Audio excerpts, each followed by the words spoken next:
Hi friends, welcome to the Sree's diary channel. Lalitha Sahasranama స్తోత్రముల్లో ఈరోజు 54వ స్తోత్రానికి అర్థం తెలుసుకుందామండి. మహారూప మహాపూజ్య మహాపాతకనాశిని మహామాయా మహాసత్వ మహాశక్తిర్ మహారతి. ఓం మహారూపాయై నమః. అమ్మ రూపం చాలా గొప్ప రూపం కలది. ఈ రూపాన్ని ఇటువంటిది అని దేనితోనూ పోల్చి చెప్పలేము, చూడలేము. శ్రీ మహావిష్ణువునకు వ్యూహ చతుష్టయం అనే 4 రూపాలున్నాయి. అవి ఏంటంటే ఆ 4 వాసుదేవ, ప్రద్యుమ్న, అనిరుద్ధ, నారాయణ నామాలతో సుప్రసిద్ధాలు. ఆ 4 మరొక విధానంలో శృతులలో మహాపురుష, అవ్యక్త, వ్యక్త, కాలనామాలతో ఉన్నాయి. గుణం, రూపం, కర్మ లేక అంతటా వ్యాపించినది అవ్యక్తం. దీనిని దర్శించనలవి కాదు. నారాయణ నామంతో అవతరించి దుష్ట శిక్షణ, శిష్ట రక్షణ చేస్తుంది. ప్రద్యుమ్న రూపం సాత్వికం.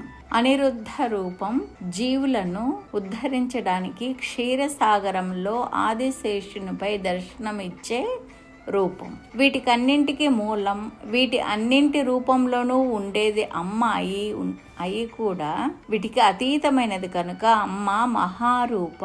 మహాత్ములైన స్వయంభవ మనువు, అతని భార్య శతరూప మొదలుగా 14 మంది మనువులంతా అమ్మను సేవించి మనువులైన వారే. సురథుడనే రాజు అమ్మను గురించి కథలన్నీ విని సుమేధుడనే మహర్షి ద్వారా ఉపదేశం పొంది అమ్మవారి యాగం చేసి ఛాయాదేవికి, సూర్యునికి కొడుకుగా పుట్టి సూర్యమండలంలో ఉన్నది. అతడే మనకు భవిష్యత్తులో మనువు, సూర్య సావర్ణి. మహాశక్తివంతులకు ఆ శక్తులను అనుగ్రహించడానికి అమ్మవారి దర్శనం ఇచ్చే రూపాన్ని మహారూపం అంటారు. ఓం మహాపూజ్యాయై నమః. అమ్మ కంటే గొప్పగా గౌరవింపదగిన వారి చరాచర జగత్తులో లేనే లేరు. పూజలు అందుకోవలసిన వారిలో గొప్ప దేవత, శ్రేష్ఠురాలు అమ్మవారు మాత్రమే. సకల దేవతలు నిత్యం అమ్మవారిని వివిధ రూపాలలో, వివిధ ధాతువులతో అమ్మను తయారు చేసుకుని పూజించి తమ తమ పదవులలో సుఖంగా ఉంటున్నారని శ్రీమద్ దేవి భాగవతం చెప్తోంది. మహిషాసుర మర్దన సమయంలో సకల దేవతల తేజస్సులు, శక్తులు, ఆయుధాలు స్వీకరించి రూపం ధరించడం వల్ల కూడా అమ్మ మహాపూజ్య అయ్యింది. భండాసుర వధ సమయంలో దేవకార్యం కోసం చిదగ్ని కుండం నుండి పుట్టడం వల్ల అమ్మవారి గాత్రం పరమ పవిత్రమయ్యిందని, అందువల్ల అమ్మవారు మహాపూజ్య అని బ్రహ్మాండ పురాణం చెబుతోంది. ఓం మహాపాతకనాశిన్యై నమః. మహాపాతకాలను తొలగించేది శ్రీమాత. బ్రహ్మ హత్యాది పంచమహాపాతకాలు, 7 వ్యసనాల వల్ల వచ్చే పాతకాలు, ఇంకా ఎన్నో వివిధ రకాలైన ఉపపాతకాలను అమ్మవారి నామం క్షణాల్లో కేవలం స్మరణ మాత్రంతో తొలగిస్తుందని దేవీ భాగవతం చెప్తోంది. తెలిసి కానీ తెలియక కానీ పరులకు శారీరక హింస లేక మానసిక బాధ కలిగించడం కూడా మహాపాపమే. అమ్మ ఉందని నమ్మి అమ్మను అనుసరించడం వల్ల సకల కష్టాలు తొలగుతాయి. పాపాలు ఎక్కువగా చేస్తూ ధర్మాన్ని అనుష్ఠించని ఈ కలియుగ మానవులకు అమ్మ నామం కన్నా వేరొక దిక్కు లేదు. భయంకర పాతక నాశిని కేవలం శ్రీ జగదంబ మాత్రమే. పూర్వజన్మ కృతం పాపం వ్యాధి రూపేణ బాధతే అని శాస్త్రం. మానవుల రోగాలకి వారి పూర్వజన్మ పాపాలే మూల కారణం. రోగం తగ్గాలంటే ముందు ఆ పాపాలన్నీ పోవాలి. ముఖ్యంగా కుష్ఠరోగం, క్షయరోగం వంటి భయంకర రోగాలకు నివారణ ఈ మంత్ర జపమే. ఓం మహాపాతక నాశిన్యై నమః. 40 రోజుల పాటు రోజు ఉదయము ఫలరసాలు నివేదిస్తూ అమ్మను కుంకుమతో పూజిస్తూ రోజుకు 1000 సార్లు ఈ మంత్రజపం పూర్తి చేస్తే రోగాలు తొలగుతాయి. ఓం మహామాయాయై నమః.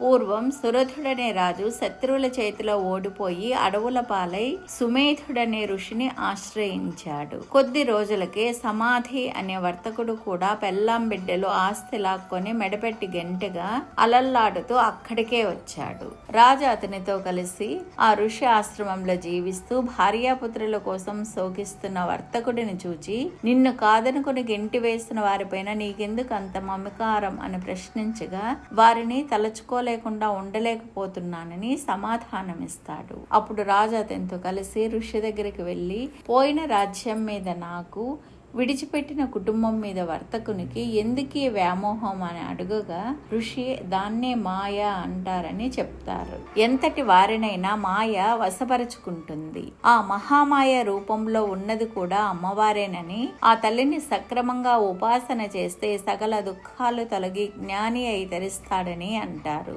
లేనిది ఉన్నట్లుగా భ్రమింపజేయడమే మాయ చేసే పని. దీనిని జయించడం చాలా కష్టం. కానీ ఉపాసించడానికి భక్తి చాలు. భక్తికి మహామాయ లొంగి అనుగ్రహిస్తుంది. సురథుడు కాబోయే మనవయ్యింది తల్లి అనుగ్రహం వల్లే. సమాధికి మోక్షమిచ్చింది ఈ మహామాయే. యశోదకు కూతురుగా పుట్టి శ్రీకృష్ణునికి సోదరి అయి కృష్ణావతార మహిమను లోకవ్యాప్తం చేసింది కూడా ఈ మహామాయే. జ్ఞానులను కూడా పరవశులను చేసేది మాయే. కాళికా పురాణంలో ఎంత విద్వాంసుడైనా ధన భోజన జన మోహంలో పడడానికి, నేను నాది అనే భ్రాంతి పొందడానికి ఈ మహామాయే మూలం అని ఉంది. కానీ ఉపాసించిన వారిని దయతో అనుగ్రహించేది కూడా మాయే అని పురాణాలు చెప్తున్నాయి. దుఃఖానికి, దుఃఖ నాశనానికి హేతువు మహామాయయే. ఓం మహాసత్వాయై నమః. సత్వం అనగా బలం.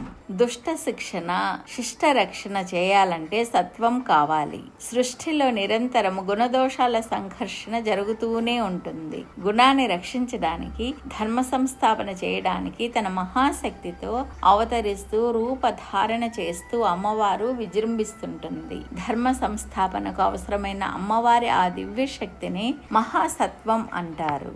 మహాసత్వంతో దుర్గముడిని, మహిషాసురుడిని, శుంభ నిశుంభులను నాశనం చేసింది. భూమిని నిలబెట్టింది.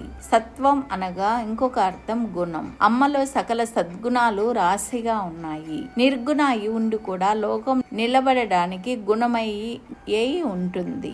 నారాయణ స్తోత్రంలో శ్రీ దుర్గా సప్తశతిలో గుణాశ్రయగా, గుణమయగా అమ్మవారిని అభివర్ణించారు. సృష్టి, స్థితి, వినాశాలకు గుణాలను ధరించవలసి ఉంటుంది. సత్వం అనగా ఉనికి. అమ్మవారు ఉందా లేదా అనే సందేహానికి తావే లేదు.